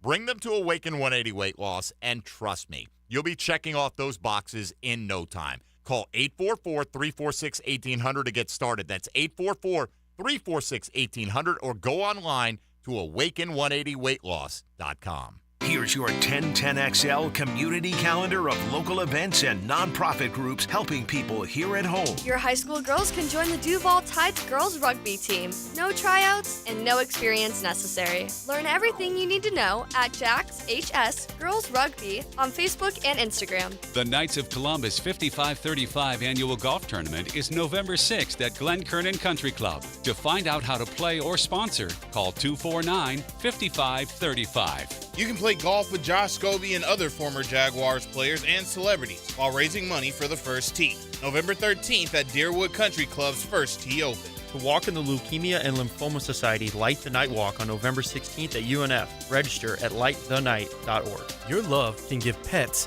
a purpose. To adopt a loving animal from the Jacksonville Humane Society, call 725-8766. You can find out how to share your community event at 1010XL.com. So I'm here with Danny Van Sickle, Director of the Electrical Training Alliance. Danny, tell me about your program. Hey, Rick, we're a 5-year electrical apprenticeship. Our students start out making over $30,000 a year, and right now graduate making over $80,000 a year, including benefits. There is no tuition and no student debt. You just have to apply and get accepted. Did you say no tuition and no student debt? You heard that right, Rick. Once you're accepted into the program, your only costs are the books and the course fees, around $700 a year. Wow, that sounds like an amazing opportunity. How can I learn more? Just go to etajax.org, and you can apply there. Apply by November 2nd. Follow every Gators game on 1010XL. Brought to you by Renewal by Anderson Windows and Doors, the official window and door replacement company of the Jacksonville Jaguars. And Farah, the official personal injury law firm of the Jaguars. 1010XL is presented by Farah, the official personal injury law firm of the Jaguars. Protecting you and your family. Call 396-5555. Jacksonville. This is Hacker After Dark on 1010XL.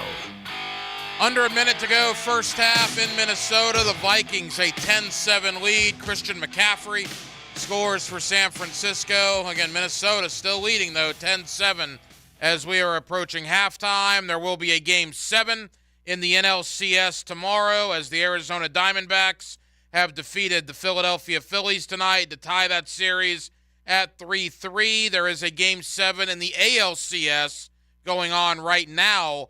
Top 4 in Houston. Rangers up 4-2. And, Major League Baseball just salivating at the idea of a Texas Rangers, Arizona Diamondbacks World Series. Can you imagine? Ugh. Yeah, I'm pumped. Yeah, that would be something, Trevor. No doubt about it. More on the National Football League in just a moment, but there's a cocktail party coming to Jacksonville on Saturday. It is officially Florida and Georgia week. We will talk about it every night here on Hacker After Dark, and we'll kick it off with my friend Mike Huguenin. The guy's covered college football for years. He is an absolute encyclopedia when it comes to the world of college football. We'll talk Florida. We'll talk Georgia. We'll also sprinkle in a little Florida State and Miami. That's next with Mike Huguenin as Hacker After Dark rolls on a Monday night here in Jacksonville, Florida. It's 1010XL and 92.5 FM. As game day anticipation builds, we'll break down the home team's game plan on the famous Automotive Tire and Quick Lube Kickoff Show. Presented by Clearwater Irrigation and Gatorade Fast Twitch. 5 hours before kickoff on 1010XL. Hey, Jags fans. Renewal by Andersen is a proud partner with your favorite team. And they bring that same commitment to excellence to your home's windows and doors. With their advanced Fibrex material and energy-efficient glass options, their windows and doors are the perfect choice for your next home improvement project. Let them help you bring more light and life into your home. Schedule a complimentary consultation today. Renewal by Andersen, the official window and door replacement partner of the Jacksonville Jaguars. License number CGC 1527613. Congrats to former Georgia head coach Mark Richt and wide receiver Terrence Edwards' induction into the Florida Georgia Hall of Fame. To attend their induction lunch presented by Miller Electric Company Friday, October 27th, visit flgajax.com. Hey there, all you sports dads rocking the best dad bod possible. We love seeing you eat tacos by the handful, and we love it when you bring your kids here too. For years, Lucy claimed that her favorite thing on the menu was sopapillas, the big scoop of ice cream.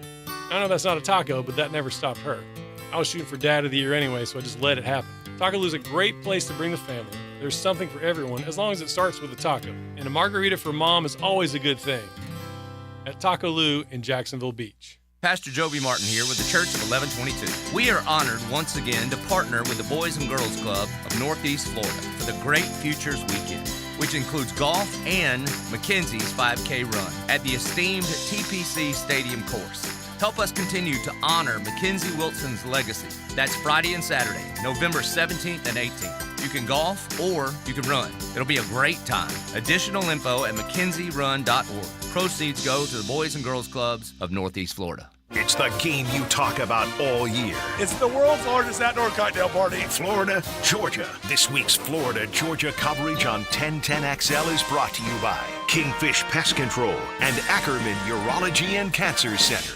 A horrific car accident left Paula with major injuries and surgery after surgery. I got to the point where I really couldn't walk. I had to resign from work. I was really just laying in bed. It was terrible. I wouldn't go back under the knife. She missed working and traveling, but all that was about to change. QC Kinetics used natural biologics to treat Paula. No foreign substances. They provided regenerative treatments that helped subside the pain and restore her quality of life. Oh my gosh, I can't believe it. I was feeling more movement and doing stuff. And then I started crying. I'm like, I can't believe it. For Paula, this moment was extremely emotional. I couldn't do nothing. And now I'm working, and I was on my feet for 7.5 hours, and I feel good. I got my life back because of QC Kinetics. Call QC Kinetics now for your consultation. 904-274-5522. That's 904-274-5522. 904-274-5522. Get ready to swing into Flavortown at Fourscore Golf Tavern and tee off your taste buds on our brand new mouth-watering menu items. Our talented mixologists have created an array of cocktails that will make you feel like you're celebrating a victory on the 18th green. So swing by Fourscore Golf Tavern today and take your taste buds on a golf-inspired culinary journey. We're located in the San Marcos Square. Visit our website at fourscoregolftavern.com for our full menu and special events. Oh, and don't forget to tag us with your favorite picks. Fourscore Golf Tavern. Meet Bruce. Hey there. He's a busy soccer dad who's trying hard to learn the game. Go for the end zone. Whoops. Luckily, other things come easy, like banking with Chase. On a tip from his banker, he set up AutoSafe in the Chase mobile app. So what are you saving for, Bruce? Father-daughter soccer camp. Smart bankers, convenient tools. One bank with the power of both. Visit chase.com/checking. Chase, make more of what's yours. Autosave requires a Chase checking and savings account. Chase mobile app is available for select mobile devices. Message and data rates may apply. JP Morgan Chase Bank, N.A. member FDIC. David here with Royal Pest Services. The cool down is coming, and with that comes the pesky rodent. Visit RoyalPestServices.com to schedule a complimentary roof and attic inspection to check for access points and any evidence of previous activity. Now offering military and first responder discounts. Men suffering from ED or PE, you'll see instant results on your first visit at Prime Men's Medical Center. For a limited time, your initial consultation and first treatment are totally free. You'll even get a gift that enhances performance in the bedroom. Call 904-664-8217. Valor Bare Knuckle 2 is returning to UNF Arena Friday, October 27th. This is your chance to win tickets and meet UFC Hall of Famer Ken Shamrock. Text 936-237-7414. Hey, Jacksonville, I'm sure by now you've seen our bright green GFL trucks and containers throughout the greater Jacksonville area. We are an industry leader in solid waste and would love the opportunity to earn your business. We are committed to customer service, reliability, and have unwavering focus on safety. Whether commercial or construction, let us haul your waste away. Call 904-760-5880 to get a quote today. GFL, green for life. Post-game Monday on 1010XL is brought to you by Dandy Foods, makers of quality fresh sandwiches and home of the good stuff. 1010XL is presented by Farah & Farah, the official personal injury law firm of the Jaguars, protecting you and your family. Call 396-5555. Jacksonville. Let's ring up another guest on the All-Pro Roofing phone line. Back here on 1010XL and 92.5 FM in the city of Jacksonville, we are glad you are with us. The world's largest outdoor cocktail party returns to Jacksonville on Saturday. Georgia, number one in the country, probably expected coming into the year. Florida being 5-2, maybe a little bit of a surprise. Does Florida have a shot on Saturday against the Dogs? Let's talk to my friend Mike Huguenin. He's covered the world of college football for years, and he's always kind enough to join us here on 1010XL. Mike, how you doing? I'm doing quite well, and I'm pleased that Florida-Georgia remains in Jacksonville, just like Oklahoma-Texas remains in Dallas.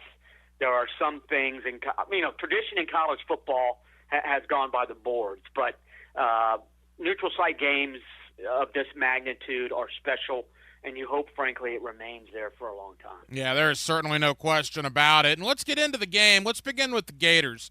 Mike, 5-2. I got to tell you, man, I think most Gator fans would have taken that at the beginning of the year. If you tell them 5-2 going into Georgia, I think they would have said, where do I sign? What's your thought on Billy Napier this year?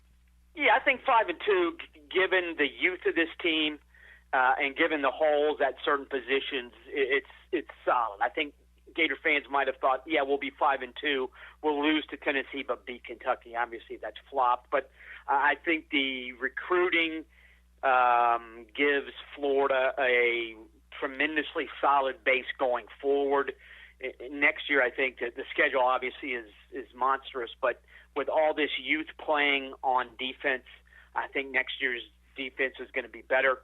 And you figure Napier and his staff go to the portal to get a handful of offensive linemen and maybe a safety or something. But I think the one thing about this year, they got young guys in a lot of key spots, and most of those young guys are playing pretty well. Wilson at wide receiver, Boardingham at tight end, Searcy at outside linebacker / rush end, Jordan Castell at safety. I mean, this is a young team playing pretty solid football, and Graham Mertz has been vastly better than anyone expected. Maybe the Florida coaches thought he would be this good, but I think he's showing that, yeah, I was not very good at Wisconsin, and that's because the Wisconsin offense was stuck in the 80s. You mentioned Graham Mertz, and I'm not sure if Gator Nation owes him an apology. Lukewarm would be a kind statement to how Gator fans thought of Graham Mertz coming into the year, but I think you're right, Mike. I mean, he has far surpassed expectation. Yeah, and it's good because I don't think they really have a SEC caliber quarterback on the roster behind him, but he's made good decisions. He hasn't been asked to push the ball down the field that much. He did against South Carolina, and it won him the game. But I think it's a case of there's still, college football, yes, it's a transfer portal age, but there is growth and getting used to the guys around you. And I don't care if you went through spring ball. It's friendly fire, so to speak, in spring ball. He's played against some pretty solid defenses in the SEC thus far. He's played well. And I think, again, Eugene Wilson's a key guy. He didn't get to Florida till the summer. He did not go through spring practice. So they're still learning. Boardingham was injured, missed part of summer camp, so he's getting better. I think Mertz, the completion percentage is phenomenal, and the lack of turnovers is a huge key for Florida. The running game has been not as good as expected. I think that goes back to the offensive line, and Mertz is under siege a lot because of the offensive line, but you cannot be disappointed with the way Graham Mertz is playing if you're a Florida fan or a Florida coach or, frankly, a Florida player. Mike Huguenin covered the world of college football for many years. He's always kind enough to join us here on 1010XL in Jacksonville. Mike, you alluded to the youth on this football team. There are true freshmen and true sophomores everywhere. And with the recruiting class that Billy Napier has coming in, some of the thought this year was this is about survival, right? Keep the 2024 class intact. Maybe you lose a couple of guys. Well, Mike, not only are they 5-2 and maybe surpassing expectations on the field, they just got a 5-star from Daytona Beach Mainland over the weekend and L.J. McRae. So from that standpoint, boy, Billy Napier's cooking right now. Yeah, the class right now in the consensus recruiting rankings is third, and there's a couple big fish still out there. But I think this staff recruits differently than the previous staff. I think the biggest difference is they like to recruit, and I'm not sure Mullen's staff did. Napier is a longtime SEC and ACC assistant. He knows that, yes, X's and O's are important, but so are the Jimmies and the Joes. I don't think Mullen was of that same ilk, but his staff has hit it hard on the recruiting trail. Especially you look at next year's class, my goodness, the defensive front seven is phenomenal. The quarterback coming in is a legit 5-star. I think the offensive line recruiting can be better. But again, they have one guy left, the Seton kid who plays at IMG. They got L.J. McRae's teammate, Xavier Mincy, a safety. He's still out there. They're considered, I guess, the front runner to sign him. But the way Napier has recruited, the talent level of the team has greatly increased since he got there. And I think, again, the youth, if you're a Florida fan looking to the future, you have to be excited because, hey, these young guys are playing a lot of football, and they ain't playing too badly either. Mike, to the Georgia side of this matchup on Saturday, certainly first and foremost, the absence of Brock Bowers. What does that do to the Georgia offense? Yeah, that is sort of like the overriding storyline in this game, and frankly, one of the more intriguing storylines for the rest of the season in college football. Because Georgia, while it is unbeaten and really, I would argue that outside of the Kentucky game, Georgia has not played a full game. They messed around and, barely got past Auburn. Auburn is horrendous. Auburn's offense is a joke. They can't throw the ball, and yet Georgia struggled to put them away, and that's with Brock Bowers making big plays. I would argue that Carson Beck has been better than I thought. Talk about a high completion percentage. He's throwing for a ton of yards a game. The running game might not be quite as productive as expected, and that is something to watch going forward because you have taken Brock Bowers away. He is the best player on the team. He's sort of not only a safety blanket for Carson Beck, he's also a big play guy for Carson Beck. So a big portion of their offense is gone. They still have solid receivers.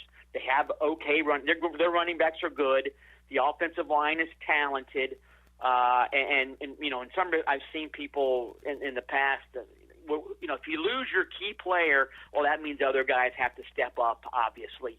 And Georgia has talented players. The question, obviously, is how much does Beck trust those guys, and do they indeed step up offensively? Defensively, I think Georgia is in good shape. I think Florida's going to have a lot of trouble running the ball on Saturday, which means Florida, I think's offense is going to be more of a fits and start kind of thing rather than a consistent output throughout the game like they had against South Carolina.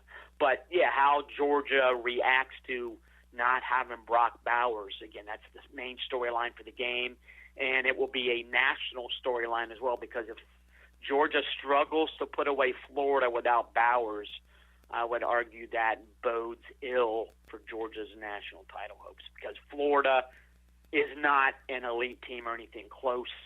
And if they can't beat Florida without Brock Bowers, they're in deep trouble. Couple of more from Mike Hugan. And, Mike, I'm not breaking any news here, man. I think Georgia's going to win the game.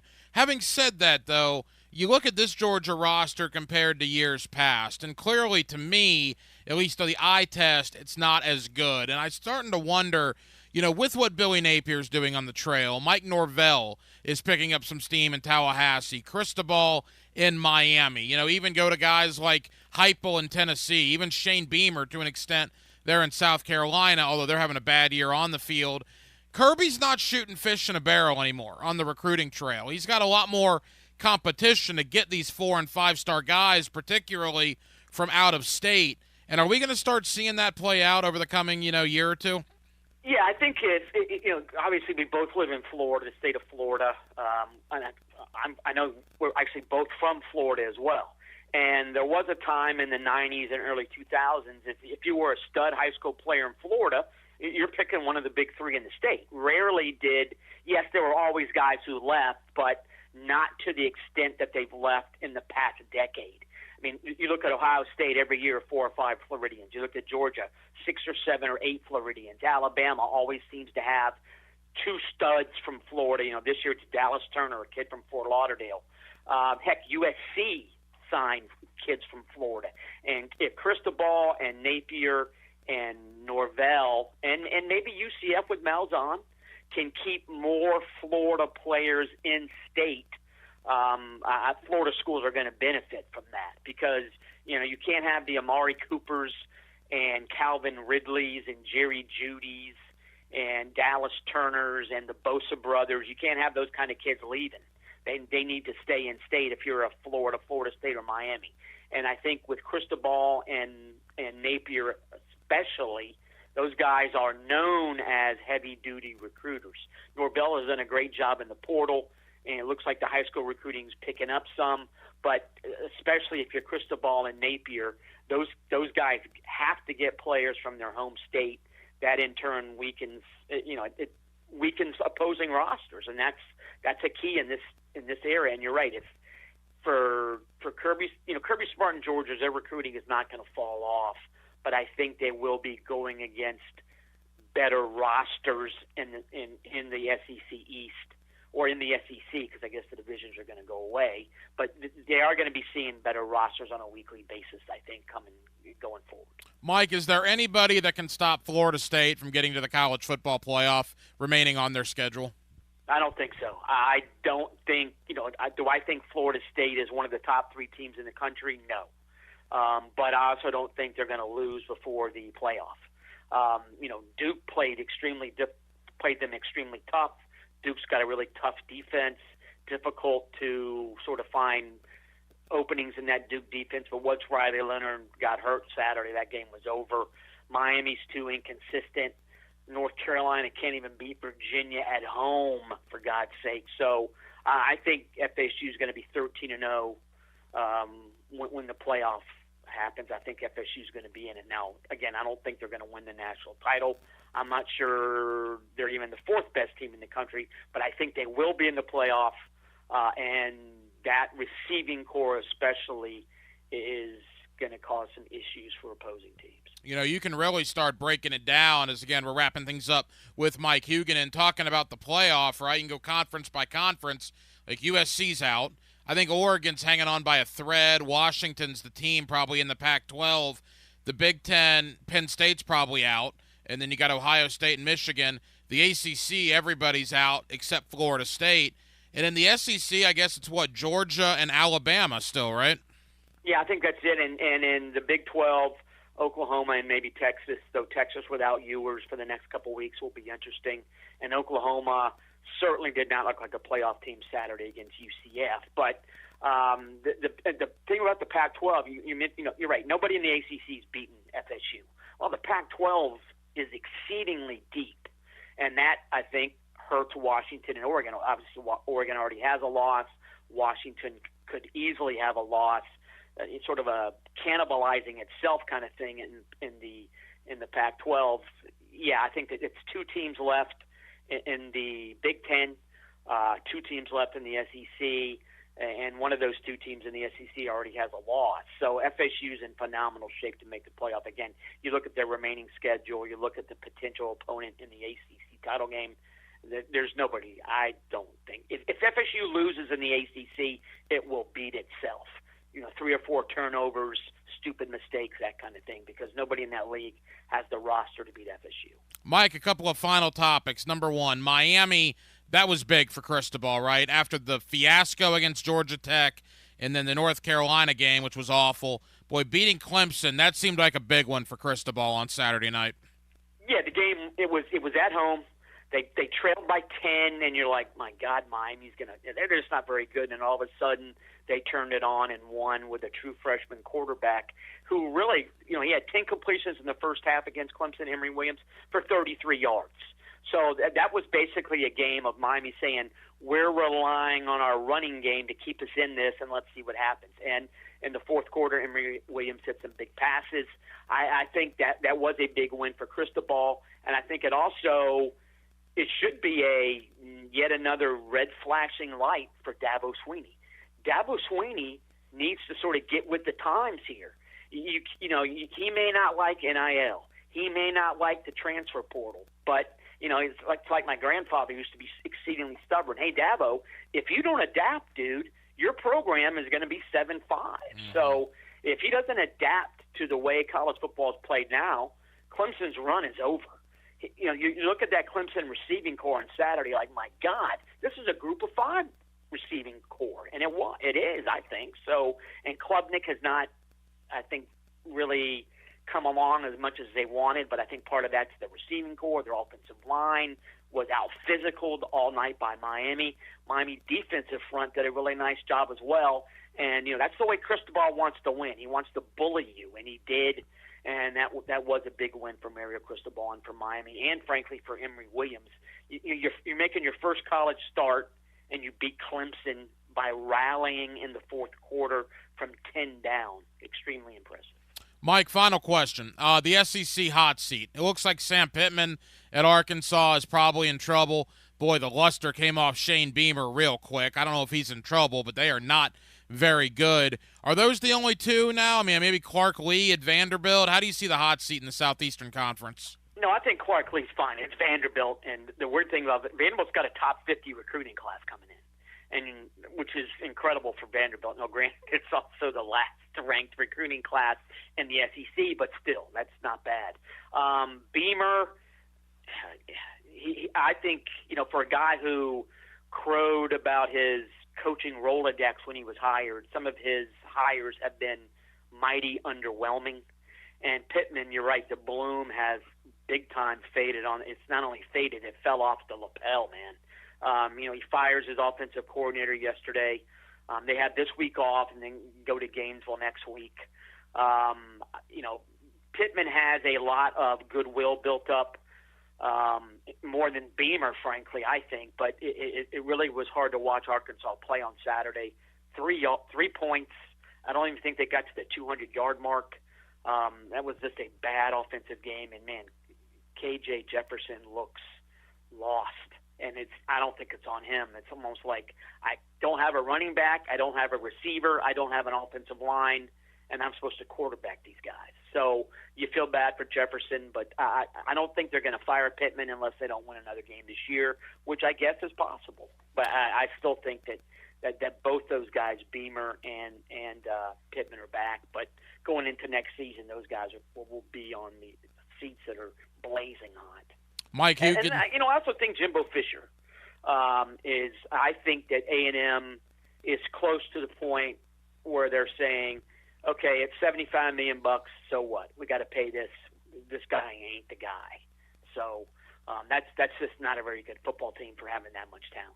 Mike Huguenin is an absolute college football encyclopedia, and we love having him on here on 1010XL in Jacksonville. Mike, let's enjoy the cocktail party on Saturday. We'll try to dial your phone again prior to Florida and Florida State there in late November. Appreciate you, my friend. Excellent. Thanks, man. Thanks for having me on. Now, today's takeaways, brought to you by Key Buick GMC, where our family dealership has been helping families buy vehicles for over 50 years. And thank you to my friend Mike Huguenin. I really mean that. That guy is an absolute encyclopedia when it comes to the world of college football, and we certainly appreciate him taking time out for us tonight here on Hacker After Dark. My big takeaways from the evening, well, there are a couple. Number one, in the AFC South, Tennessee is selling.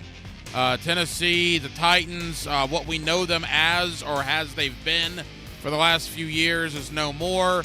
They trade Kevin Byard to Philadelphia today. Derrick Henry is scheduled to become a free agent at the end of the year if he isn't dealt by the trade deadline next Tuesday.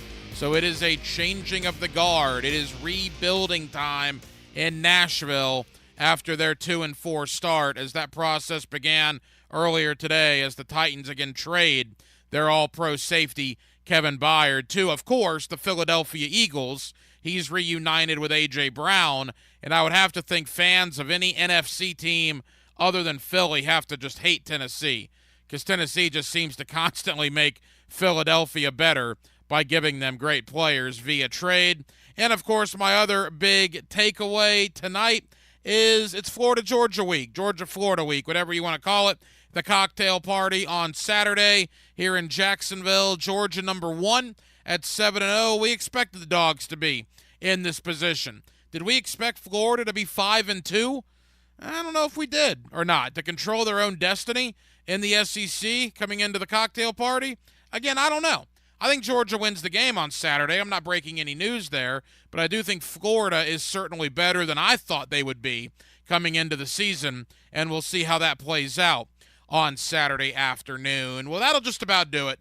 It has been a crazy busy Monday night edition here on Hacker After Dark, and really this entire week is going to be nuts. It is a very, very busy time of year. We have a lot of people to thank. Again, Mike Huguenin has covered the world of college football for many, many years. Appreciate him taking time out for us tonight. Thank you to Jason Cole. Again, he's covered the NFL for many years. He is a Pro Football Hall of Fame voter. Always enjoy talking ball with my friend Jason Cole. And it was Monday night, which means, of course, Monday night coaching with Campo. My friend Dave Campo, former head coach of the Dallas Cowboys. He's here with us every Monday night on Hacker After Dark. We'll be back tomorrow night. Are you kidding me? On a Tuesday night? Jacksonville, Florida. Let me ask you a question. Where else would you rather be on a Tuesday evening from 10 o'clock to midnight than right here with Dylan Denmark and yours truly on Hacker After Dark?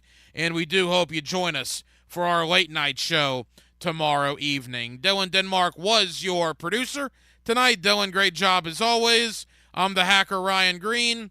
And again, Jacksonville, thank you for spending part of your Monday evening with us right here on Hacker After Dark on 1010XL and on 92.5 FM.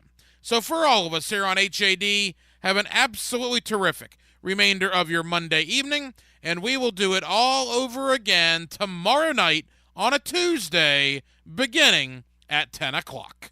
Until then, good night, Jacksonville. He straps on his helmet and steps into the danger zone. You've got a pair of bogeys, 12 o'clock. Go behind enemy lines with Jack's beat reporter Hayes Carline. Roger, that's your bogey. On 1010XL, brought to you by Pella Windows and Doors. Visit the showroom on Phillips Highway. When you head out for a night with friends or going to the big game, don't forget the best game plan to win